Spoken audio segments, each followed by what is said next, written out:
Welcome to Revenue Rehab, your one-stop destination for collective solutions to the biggest challenges faced by marketing leaders today. Now head on over to the couch, make yourself comfortable, and get ready to change the way you approach revenue. Leading your recovery is modern marketer, author, speaker, and chief operating officer at Tegrita, Brandi Starr.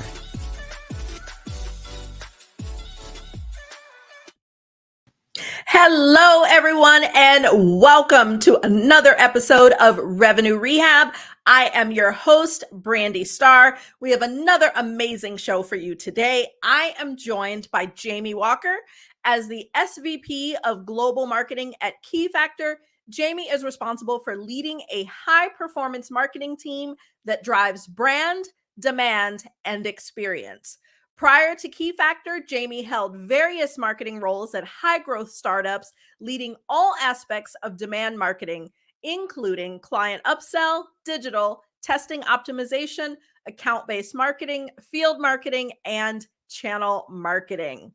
Jamie, welcome to Revenue Rehab. Your session begins now.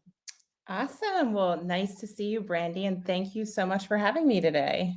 Yes, it is awesome. For those that don't know Jamie, we go way back. I think back in Vegas when we held that epic customer event together. Starting with a Vegas story, Brandi. Yes, I mean, people need to know that I am talking to like marketing legends here and not just some random person. So it is so good to talk to you. And I like to break the ice with a little woo-saw moment that I call buzzword banishment. So, Jamie, tell me, what buzzword would you like to get rid of forever? There's a few. I feel like it's really hard to narrow it down to one. I feel like the phrase that I would like to get eliminated is like, can marketing just support us a little bit? That phrase could go away because there's a lot of meaning and intention behind that. But I would have to say, my buzzword would be, it's words, dark funnel. And the dark funnel, this mysterious place that everyone seeks to understand. But and I think the reason why I say that for us now at Keyfactor is, it depends on the type of company or how you kind of go to market and who your accounts are. For us, we have a pretty finite market. So there's not really a dark funnel of people and companies that we don't know. So that was one of the things where I think if you're an SMB and mid-market, the idea of dark funnel is this amazing concept because you get to figure out people who could be potentials. But for us, in my world, in this enterprise space I'm in, it doesn't mean anything to me. It's just more of like, I just want to stop talking about that because we need to focus on the people in the funnel that we know. And, it sounds so ominous. Like, you think about the dark web because like, that's where all the shady stuff happens. Like I watch a lot of crime drama and, it's always like someone's out on the dark web, they're scheduling a hit or, like all these insane things. And so when you say dark funnel, like, and maybe it's just me, but that's where my brain goes. Like it's this total ominous things where, criminal activity happens and totally not what it actually represents. No, not at all. It's actually this but criminal minds, right? I feel like any of those, like the dark, the secrets always has to be some little sketchy corner or plot going into it. But the dark funnel is very much just, it makes sense, but it can be noisy too. If you don't have a good strategic direction that you're already marching against and trying to tap into from an addressable market, like dark funnel I think it's more about prioritization. So I say that in a sense where because I do believe in the whole idea of using intent-based. I mean, that's how we work here. And I would advise any company, if you don't already today, your go-to-market efforts, outbound and inbound, should be very much driven only off intent data. So we do that, but I think it's just more around using the intent to the people we already know and the companies we already know is different than driving intent and experiences for companies that you're not aware of. Awesome. Well, now that we have gotten that off our chest, tell me what brings you to Revenue Rehab today. Well, yeah, I was extremely excited for the invitation, but what brings me here today is really over the last, I would say 5+ years, being and talking and growing a network of other, high growth marketers, CMOs, you learn a lot about how people start, especially in the space I'm in. Your venture-backed companies, there's a lot of scaling companies there today.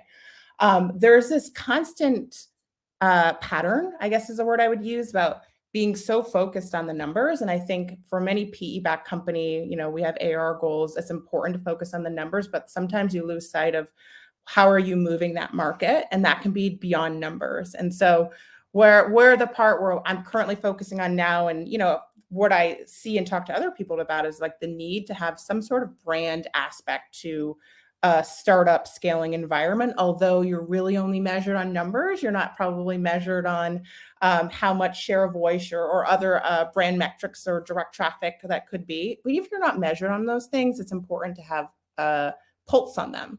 So making sure you're investing in that messaging, making sure you're investing in that positioning, again, very much within the TAM that you're already trying to penetrate. Like, what is that brand message, that overarching, for the sake of an air cover? I know that can be a touchy word. There's certain words that just are so repetitive in marketing, and air cover is one. I know some people don't like that word, but there is a little bit of like circulating a group of people you're trying to influence, with very much trying to get those impressions in front of them, where there's a need to have a little bit of a brand play, a brand awareness play. Okay, so as we jump into demand generation and the impact of brand, I believe in setting intentions. It gives us focus, it gives us purpose, and most importantly, it gives our listeners an understanding of what they should expect from our conversation. So I'd like to hear, what do you expect to be different, or what are your best hopes for our talk today? I would say, depending on our, the viewers here, especially if you're in a role, whether you're leading demand gen, you're in a CMO role, and any other executive position, and especially working for a company that's in a really high growth phase, is that there are ways that you can allocate funds in order to be able to measure brand impact. So I guess my goal here would be, don't be afraid, if you're a leader in a startup company, to invest and have positioning with your executive team on how you're going to be able to see and drive results on that, and how that helps paint the bigger picture for your future. So I hope to give some tips on things that we're currently doing here at Keyfactor. I think that's the best way to learn, is how people are doing it, and also, driving growth and driving top line revenue, but at the same time focusing on other mixes of the bag of tricks that I say we have in marketing. Okay, so you've hit on something really key that I'd like to start with, is talking about demand versus brand. And in a lot of companies, those are different sub-functions of marketing. Like, I've seen you have brand marketers, and they are the ones that are really focused on all of the brand efforts. And then you have demand gen marketers, and those are the people that are focused on driving demand. But what I hear you talking about is brand as a component of demand. Yes. And so I'd like to hear you talk a little bit more about that, because it's definitely a different way of thinking by comparison to, what I hear from a lot of CMOs and heads of marketing. Yeah, that's actually a really good point. And I should probably frame around, because I feel like everything has to be in a frame of like reference points. So because I do believe that if you're a $100 million company, you should have a brand marketer with a brand team that has a whole entire brand initiative and budget. I'm more speaking through the lens of a company who could be Series A, B, C, under 100 million, who is really just focusing on that top line growth, that 50% year over year, or whatever that metric is that you're driving to your board. So you're really demand performance marketing heavy on how your team is staffed. And so at that point, there's a few resources that are helping support the overall arching brand of creative, of demand gen at the same time. So I'm thinking of resources that are working in conjunction with demand generation. So people who are running programs and field marketing, so that you have obviously these turnkey programs that you're operating on. But what we do here is we have brand aspects of brand campaigns that are layered on to our demand gen campaigns. So we have overarching messages that are, when I say persona driven, that's not too segmented and cut down to verticalize, but there are definitely subsets of between our product and our personas that we have specific brand messaging that's firing off regardless, and not asking someone to download something or take an action. It's just very much there to maybe get another website visit. So it's more along the lines of my frame of reference is for a company who's maybe 5 million, kind of going up the mark, going up that trajectory, where you really are focused on those numbers, but you're doing other components. You're focusing on what that message is and how it relates to your company mission, vision, but also what is that brand messaging? How does that align with the product messaging? Because they definitely come into play together. Yeah, and I think about myself and the impact, as a marketer, you'd think I'd be like immune to marketing tactics, but I am so the opposite and tend to get sucked in.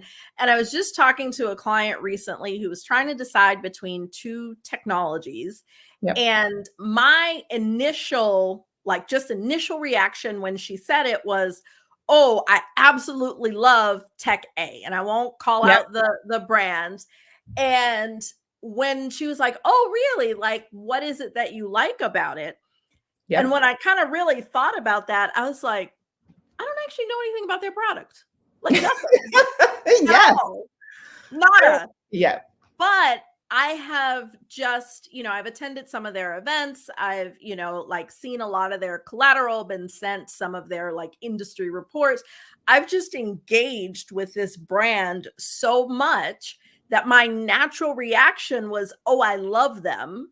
Yes. And I had never actually seen, I knew what they sold, but I had never seen it, never compared it to, tech B that they were looking at. And then I did have to step back and say, let me do a more objective comparison. But that is a good point. And this, both one of the tech A is a high growth organization who has tripled down on the brand play. And the other is a more established company, been around a lot longer, definitely does not have, they have a known brand, but I wouldn't say a strong brand. So that is a really good point in terms of how intertwined for a high growth company that brand really is. 100%. Even your example of before, you don't know anything about the product, but you know the name and you know that you would select that one. That speaks to the whole notion as well as people are researching, people are kind of in their own world, doing your everyday life, but the impressions of ads are a thing. Whether it's cross, maybe it's because I'm in marketing. I love noticing how I'm being marketed to. So when I see a company, especially MarTech companies, some of them are really, really, really good at it. It's all about being top of mind for when someone's ready to make a purchase. And some businesses are cyclical and people make purchases in a certain amount of time in the year, or maybe if you're in government or federal. But other businesses, there's not always a timely event for why or knowing why someone makes or starts their research. So that's the important part of staying in front of someone so that when you are ready, that that impression's already there. And I would say 10 years ago, I don't know if I say the words out loud right now, and I don't know if I would say the same thing 10 years ago. It's just marketing has changed so much and obviously gotten more noisy. Maybe a little nosy. It's going really nosy. But there's hard to break through, right? And we always talk about it. Again, that breakthrough could be another term, a buzzword, how do you break through and, right time, right place. But there is a little bit of, now you're seeing that you have to differentiate a bit. And so brand helps you differentiate from some people that aren't, focused on getting that message out there.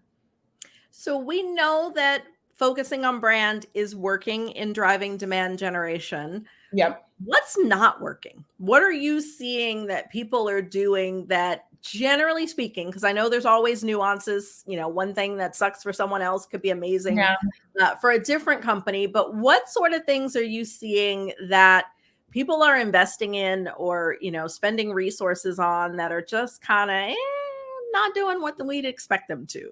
This is going to be controversial. My answer to this, I think, a little bit. I was going to say, I love it. Controversial. And it doesn't mean that I don't think we should invest, but I think there was a big play in conversational marketing, chatting. Everyone wants to have these experiences, but they don't really want to be talked to, right? There's been a huge movement, and obviously companies have been built, even to the successful companies to what there are today. But I do talk to a lot of marketers who couldn't even tell you the value of their chatbot on their website, like at all. That is something that we at Keyfactor, we kind of like have this little internal argument in marketing. People are like, oh, we don't need this. Oh, yes, we do. The tool that we're using. But I will say, the more that I had people on my team investigate, because you get to this like hypothesis that you're like, I can test this with talking to other marketers and seeing it. So I actually got on the phone, kind of 3 different calls. This was last year, with some other portfolio companies. We're both started part of the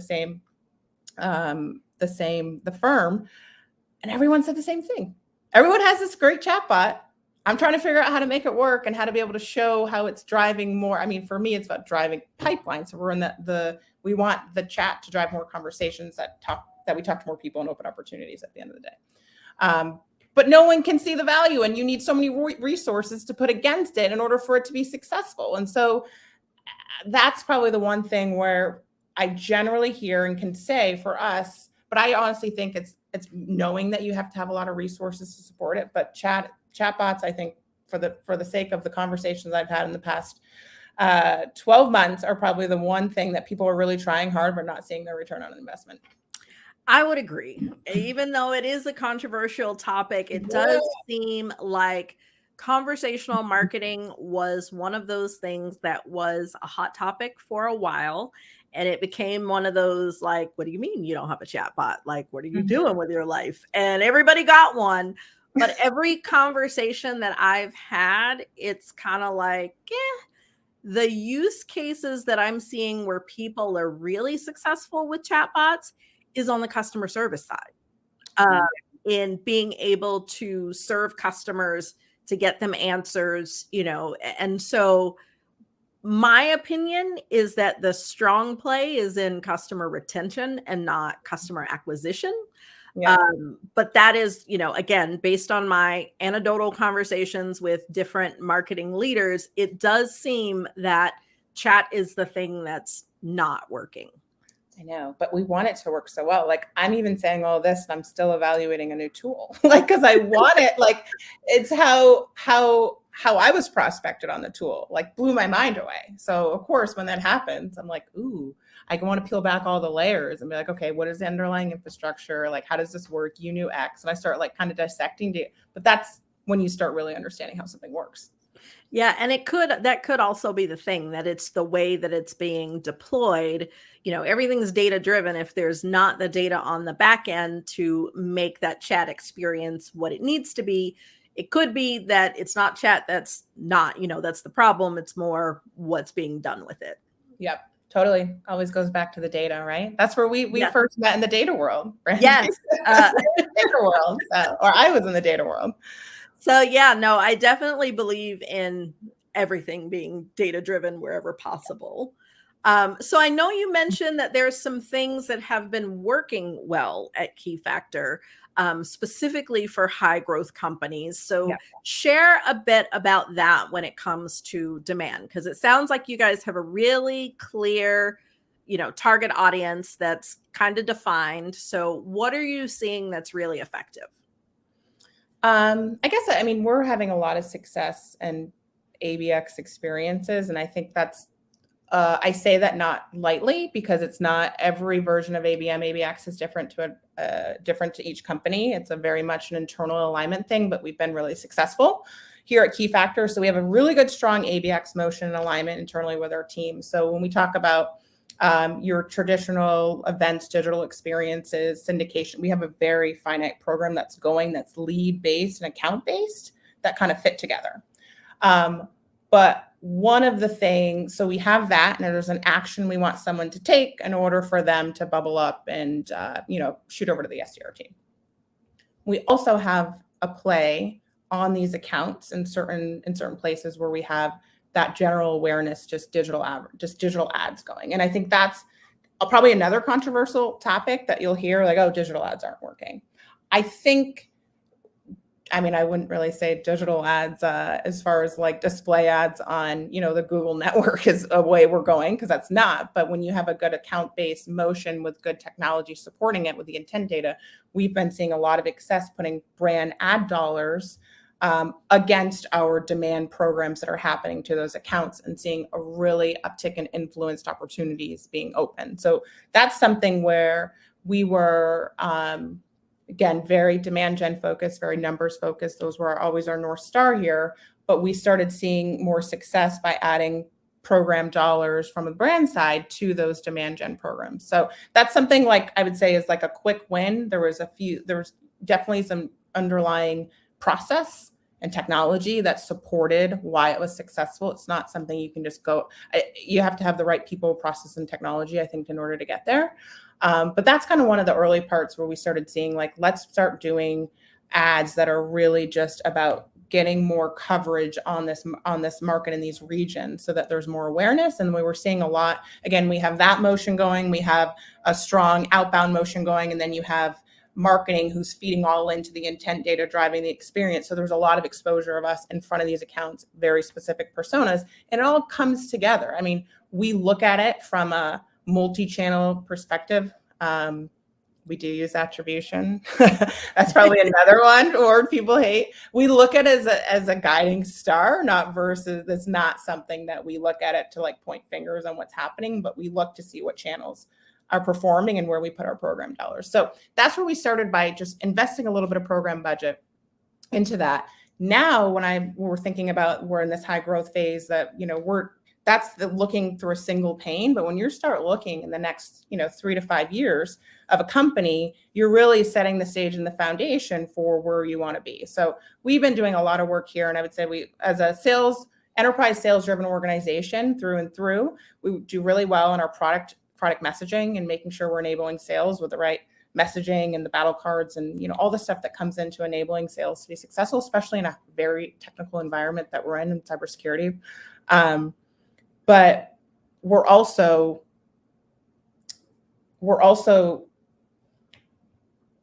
giving them what it takes to be successful. And I think there's just a lot of things that go into making sure that your sales team's successful now, but when you're looking to the future, it's about setting that right brand message. So I think my point, I was losing it for a second there. I'm like, what's the point I'm trying to make? That happens to me sometimes. It's like this little bubble.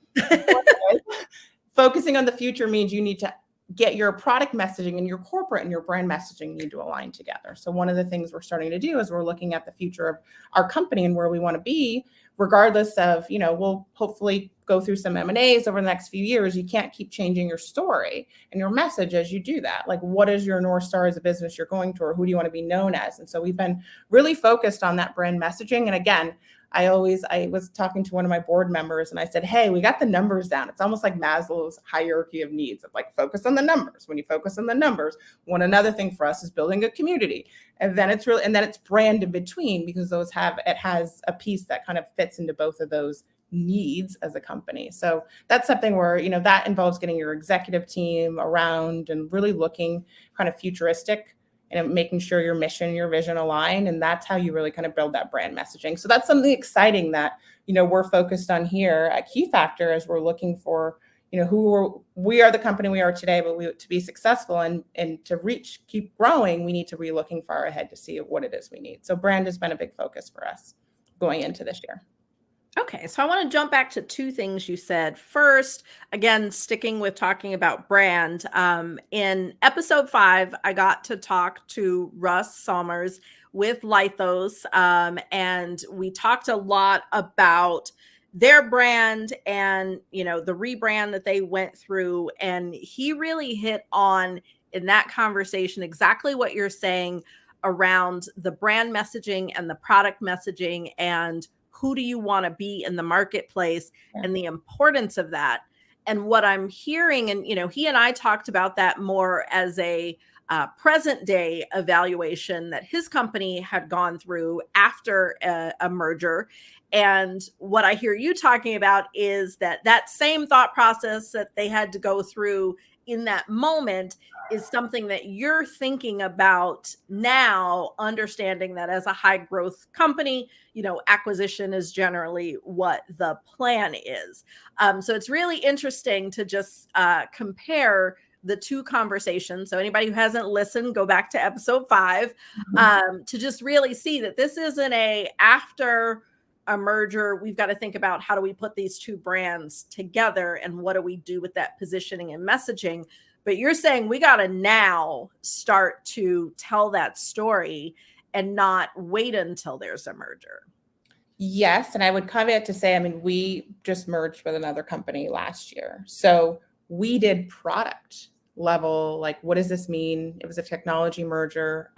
So we really focused and invested on product messaging. But when we were at the tail end of the product messaging, it was really when we were, I guess the reason why we did product messaging was because of the merger, but then we were also looking beyond the product as we were saying, hey, this is not going to be the only time we're going to do this, and we need to create repeatable processes. So I said, while we're doing that, we can do that for when we need to enable new products or how that changes our portfolio, whenever that might be in the future, but we really need to, like, what is the corporate messaging behind the why? And I think that's another big takeaway is, like, you got to be able to speak your why behind your company early and often. And I think there's this where it's learn how to speak your why about what you do before you're forced to do it, right? Because sometimes, like, I always feel like my mentality is always to try to be ahead of what's coming, I think, naturally in life, right? Just how do I stay a couple of steps ahead? And so it's like when we went through this merger, we focused on the product, but I felt like we were just kind of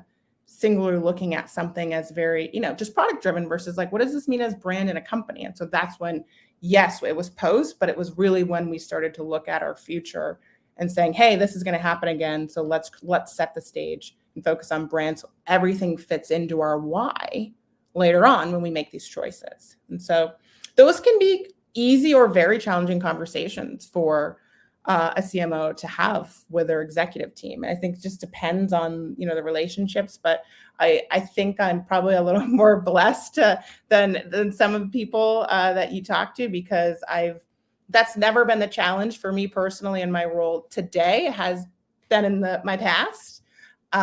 But people understand the why and where we're going, or they're willing to invest and have the hard conversations, I think. And we can do it because we're in a place where we're focusing on the right things, but we also are present and also focusing on the future. So sometimes it's hard to get out of your present.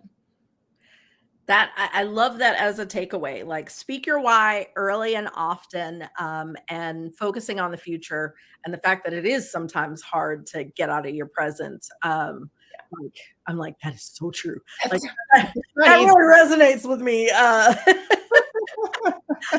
Because I can just think of how many companies, I work with a variety of different clients, and they're all at varying phases, and just thinking about some of the hurdles that I, advise some of my clients through. And that is one of them, is like just pushing past the present. It is a challenge. I want to jump back to one other tactical thing that you had mentioned, because this comes up a lot, and it is around digital ads.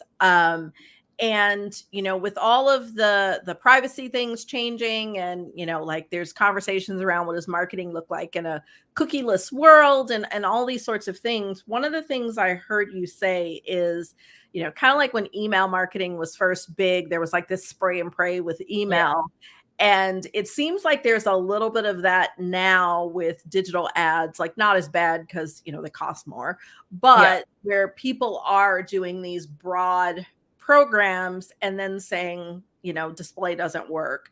And what I heard in what you said is that where you guys are seeing success in driving demand from digital ads is where it is truly intertwined into your ABX programs and targeting those specific companies.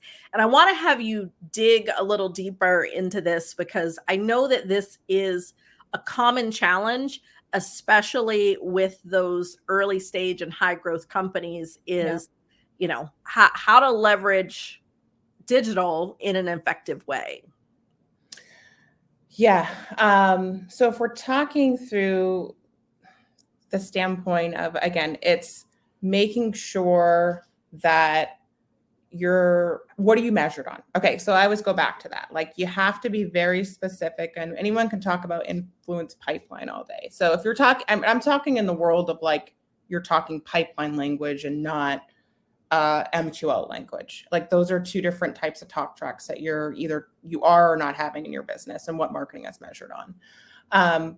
But the only time we put dollars against, digital is through a really, really targeted approach. So I know that these companies are in market, so that's why I'm putting dollars against them. Or I know X is happening, so we're going to have a focused segmented group that's getting these certain ads. It isn't always like most companies, especially in early, you start in running your PPC ads, right? And you try to do a little Google display on top of the PPC. But that is probably, if you're getting measured on MQLs, that's probably the route to go. But we look at the success of digital ads in two different ways. We look at it from the influence, and then we kind of couple that in through direct opening of opportunities, which is then layered in with a couple other metrics of, okay, we use this model to inform the intent. Like, we have multiple ways that we slice and dice, like what's marketing sourcing versus the indirect sourcing of marketing on account base. Like, we look at it in a few different ways.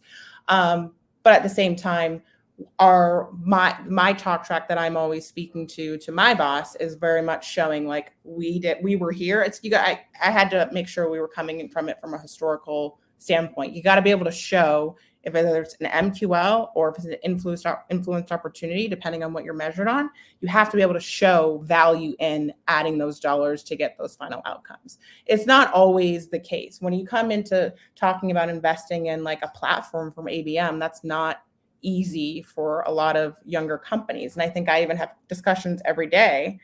And this is, who knows, it's less of a brand takeaway, but it's just more of a, here's what I've learned. Once you bring in technology that you have a process and you know exactly how you're going to measure it, you know exactly how you're going to drive efficiency and how you're going to show that to the business, asking for a larger MarTech investment, like I have never been at a company where we can show that return on investment from the ABX platform that does have digital, that does have other components into it, where I can't even imagine like 10 years ago trying to go and bat for that amount of money to invest on a platform. Like, I think it's just really goes into, maybe I'm, getting off on a tangent a little bit over here, but it really goes into like, how are you utilizing the technology in order to prove value? And so for us, it's easy for me to say, oh, we have this technology, I'm showing value and these different types of metrics that matter. And digital is just one of those components.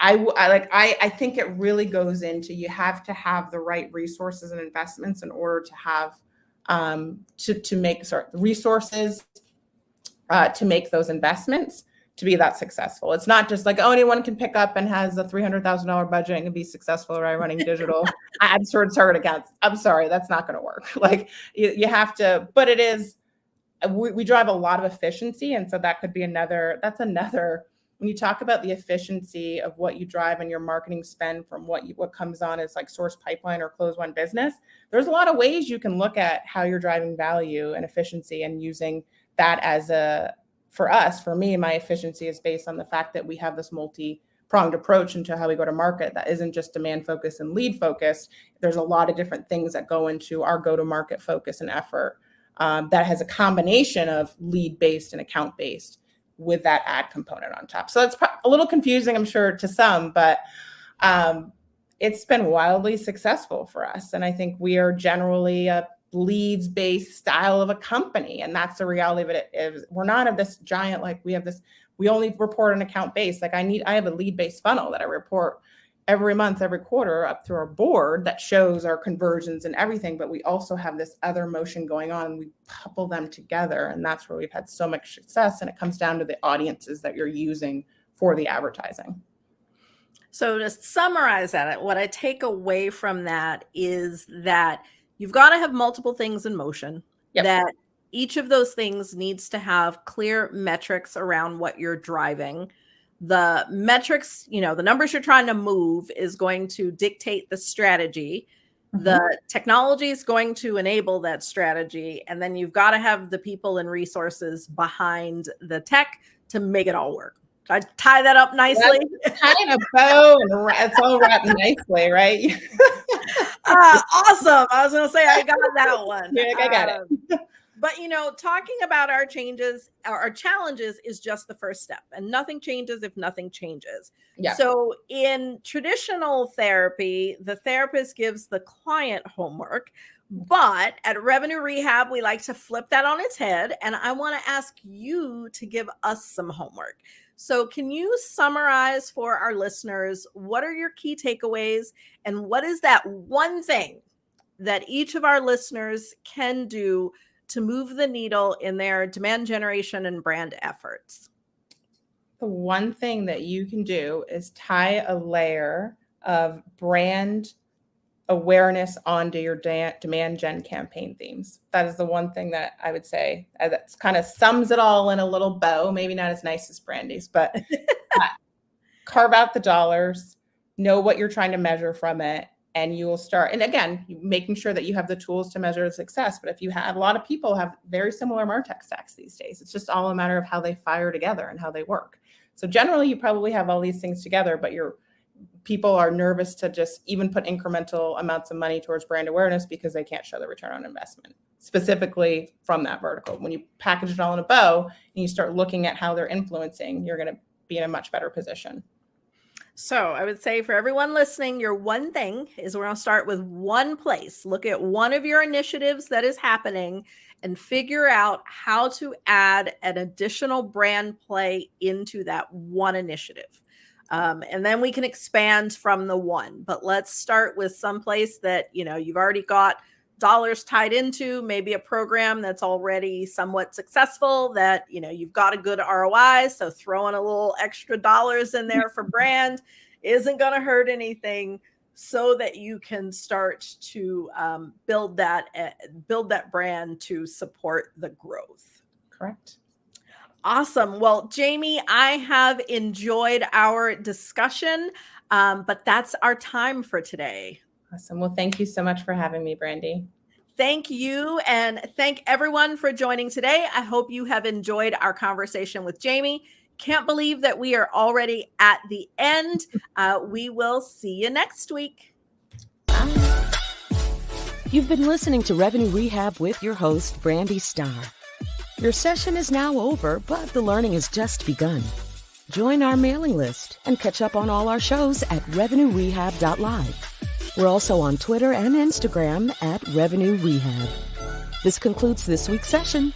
We'll see you next week.